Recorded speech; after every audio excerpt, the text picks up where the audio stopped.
Bismillahirrahmanirrahim. Assalamualaikum warahmatullahi wabarakatuh. Kami dari kelompok 10 yang beranggotakan Brian De Palma, Nabila Eriska, dan Dilma Andalisa. Materi yang kami bahas pada kesempatan kali ini yaitu teknik presentasi dalam mata kuliah kewirausahaan dosen pembimbing Ibu Willia Meta SEIMM. A. Pengertian presentasi. Presentasi adalah bentuk komunikasi yang dilakukan secara terpadu melalui suara, gambar, dan bahasa tubuh. Presentasi adalah sebuah keterampilan komunikasi yang perlu dimiliki oleh setiap pekerja profesional saat ini. B. Tujuan presentasi.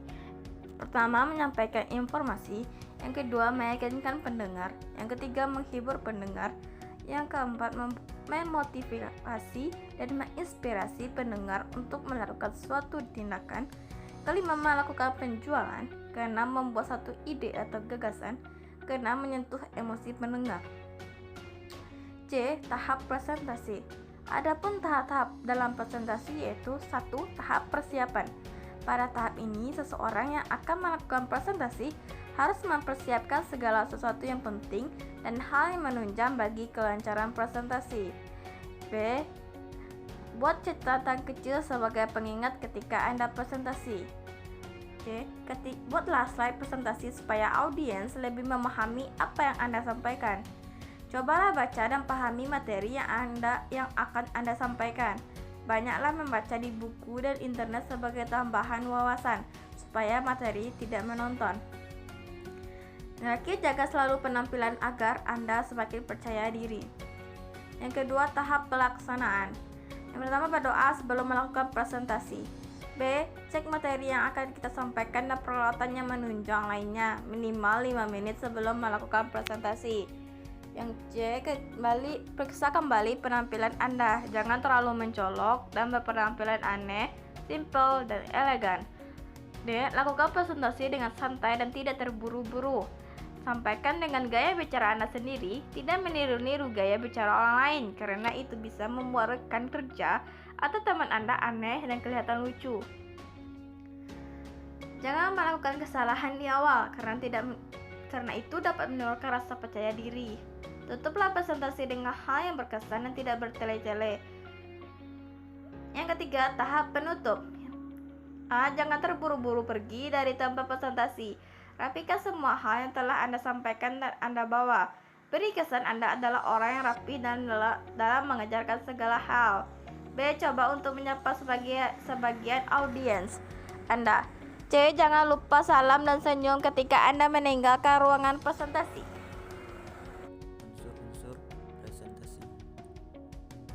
Sebagai salah satu cara mengkomunikasi sesuatu atau pengetahuan, keterampilan, ide dan gagasan dan sebagainya, ada 4 unsur penting dalam proses presentasi yaitu sebagai berikut.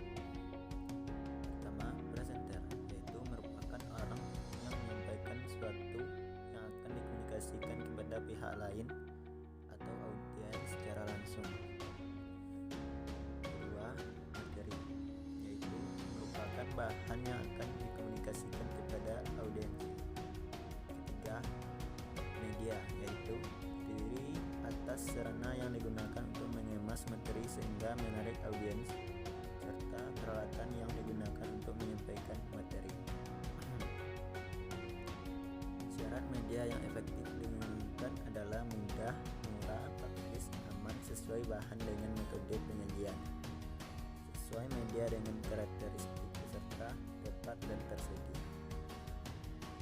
Keempat, audiensi, yaitu pihak yang menerima sesuatu yang akan dikomunikasikan. Berhasil tidaknya suatu presentasi dapat dilihat dari reaksi yang ditunjukkan oleh audiensi. Teknik presentasi. Pertama, mempersiapkan presentasi. Keberhasilan presentasi sangat ditentukan oleh berbagai hal, baik yang berasal dari diri sendiri maupun dari luar. Pertama, menentukan sasaran yang ingin dicapai. Penentuan sasaran presentasi sangat menentukan keberhasilan presentasi. Presentasi yang tidak jelas sasarannya akan membuat kegiatan presentasi menjadi tidak terarah dan membuat audiensi menjadi bingung dan presentasi tersebut terkesan membosankan. Selanjutnya, menyusun kerangka presentasi. Penyajian presentasi harus terstruktur agar audiensi tertarik mendengarkan materi yang kita presentasikan. Untuk itu, presenter sebaiknya menyusun pokok-pokok yang disampaikan beserta hubungan logis antar pokok. Ada dua struktur pokok pembahasan dan struktur cara mempresentasikan. Selanjutnya, mengenal audiensi. Ada beberapa hal yang perlu dipertimbangkan oleh presenter dalam menghadapi audiensi, yaitu suasana hati dan keterbukaan serta hubungan sosial dengan audiensi. Suasana hati. Audiensi yang mengikuti presentasi memiliki tipe yang berbeda. Ada yang hadir dengan kesadaran sendiri, ada pula yang hadir karena terpaksa atau kombinasi dari keduanya. Oleh karena itu, seorang presenter harus mengetahui tipe audiensi yang hadir. Teknik yang dapat digunakan untuk memahami tipe audiensi adalah gunakan menit-menit awal waktu untuk memahami audiensi. Gunakan pendekatan yang berbeda-beda untuk mengetahui respon audiensi. Memancing pertanyaan atau komentar audiensi. Lanjut, presentasi berdasarkan umpan balik. Terakhir, keterbukaan dan hubungan sosial. Menentukan pendekatan presentasi. Pendekatan yang digunakan dalam presentasi bergantung pada kondisi audiensinya, tetapi yang penting bersikap wajar dan tulus. Jangan bersikap sebagai orang lain, berbicaralah berdasarkan pengalaman pribadi. Bersikap antusias, menyenangkan, dan bersahabat, serta gunakan humor pada tempatnya. Pelaksanaan presentasi. Pada saat presentasi dilaksanakan, beberapa hal yang perlu diperhatikan oleh presenter yaitu: yang pertama, penampilan. Penampilan pada saat melaksanakan presentasi memengaruhi kesuksesan pelaksanaan presentasi. Oleh karena itu, kembangkanlah gaya atau penampilan diri sendiri dengan segala cara. Tetapi tetap berpedoman pada aturan main untuk bersikap profesional yang telah diterima umum. Yang kedua, penyajian informasi visual. Penyajian informasi yang jelas dan ringkas akan memudahkan audiens memahami materi yang disampaikan oleh presenter. Informasi visual dapat menggunakan bentuk tampilan berupa tulisan dan gambar. Gambar yang ditampilkan dapat berupa tabel, diagram, grafik, peta, atau karikatur yang terkait dengan materi yang disampaikan. Yang ketiga, penggunaan media audiovisual. Kegiatan presentasi sebaiknya memanfaatkan sarana media audiovisual yang tersedia. Media audiovisual dapat berupa OHP, LCD, flipchart, papan tulis, dan sebagainya. Penggunaan sarana presentasi akan memudahkan presenter dalam menyajikan materinya, mengomunikasikan konsep-konsep yang sulit, memperluas jangkauan pokok bahasan, memberi nilai tambah bagi informasi. Di samping itu akan memudahkan audiens dalam memahami materi yang disampaikan oleh presenter dan tentunya dapat mempersingkat waktu. Dalam penggunaan media audiovisual perlu diperhatikan jumlah dan kompleksitas informasi yang akan disajikan, jumlah dan komposisi audiens, serta fasilitas yang tersedia di tempat presentasi. Yang keempat, penggunaan bahasa tubuh. Bahasa tubuh meliputi ekspresi wajah yang dapat menggambarkan perasaan, postur tubuh dapat menggambarkan kecenderungan sikap dan keadaan emosi, serta gerakan anggota tubuh yang dapat menggambarkan tekanan pada hal-hal yang ingin disampaikan. Perhatikan bahasa tubuh audiens karena bahasa tubuh audiens akan memberitahu sikap berkomunikasi yang kita lakukan efektif atau tidak. Yang kelima, penggunaan suara. Suara presenter juga mempengaruhi keberhasilan presentasi. Hal-hal yang berkaitan dengan penggunaan suara saat presentasi yang perlu dipahami oleh presenter yang dikenal dengan papers. Syarat presentasi yang baik. Yang pertama, menguasai materi dan bahasa dengan baik. Kedua, mempunyai keberanian. Ketiga, memiliki ketenangan sikap. Keempat, sanggup menampilkan gagasan secara lancar dan teratur. Kelima, sanggup mengadakan reaksi yang cepat dan tepat terhadap situasi apapun yang mungkin timbul saat presentasi. Keenam, mampu memberikan penjelasan tentang suatu pertanyaan. Ketujuh, memperlihatkan sikap yang tidak kaku dan tidak canggung. Jenis presentasi. A. Presentasi dadakan. Presentasi dadakan merupakan jenis presentasi yang dilakukan secara mendadak tanpa persiapan apapun. Dalam hal ini, pembicara ditunjuk langsung untuk menyampaikan informasi kepada para pendengar, tanpa melakukan persiapan segala sesuatunya, baik itu mengenai tema pembicaraan maupun alat bantu yang digunakan, sehingga perasaan pembicara akan mengejutkan. Kelebihan dari presentasi dadakan yaitu: yang pertama, informasi yang disampaikan sesuai dengan perasaan pembicara yang sesungguhnya. Kedua, kata atau suara yang keluar merupakan hasil spontanitas. Ketiga, membuat pembicara terus berpikir selama menyampaikan informasi. Sedangkan kelemahan dari presentasi dadakan yaitu: yang pertama, informasi yang disampaikan tersendat-sendat karena membutuhkan waktu untuk berpikir dan mengolah kata.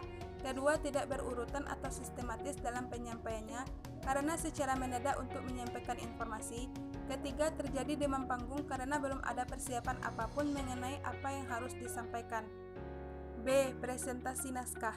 Presentasi naskah merupakan jenis presentasi di mana dalam menyampaikan informasinya, seorang pembicara melakukannya dengan membaca naskah.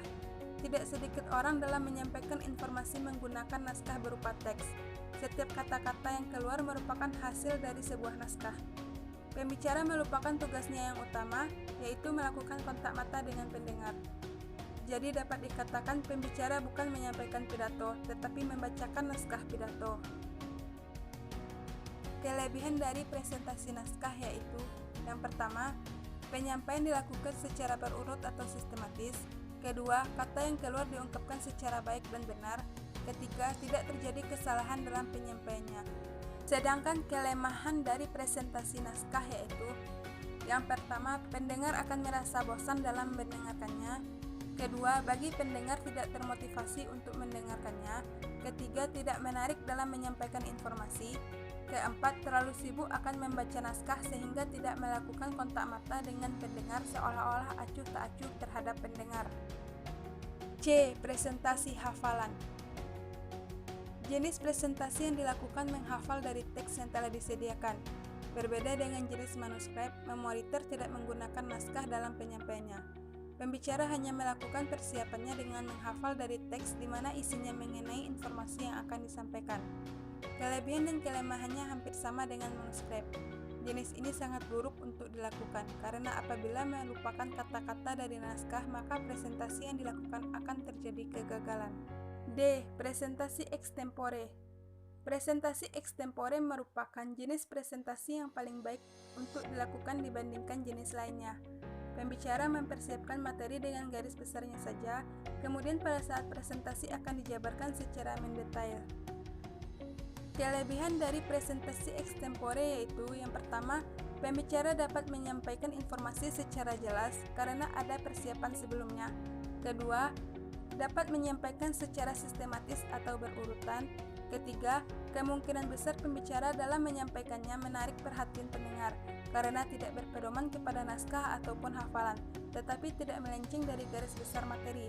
Keempat, lebih leluasa dalam penyampaiannya. Kelima, pembicara dapat melakukan kontak mata dengan pendengar sehingga akan terlihat apakah pesan yang disampaikan menarik atau tidak. Sedangkan kelemahan dari presentasi extempore yaitu: yang pertama, perlu memiliki wawasan yang cukup mengenai tema yang akan dibicarakan. Kedua, membutuhkan waktu yang lama dalam persiapan presentasi.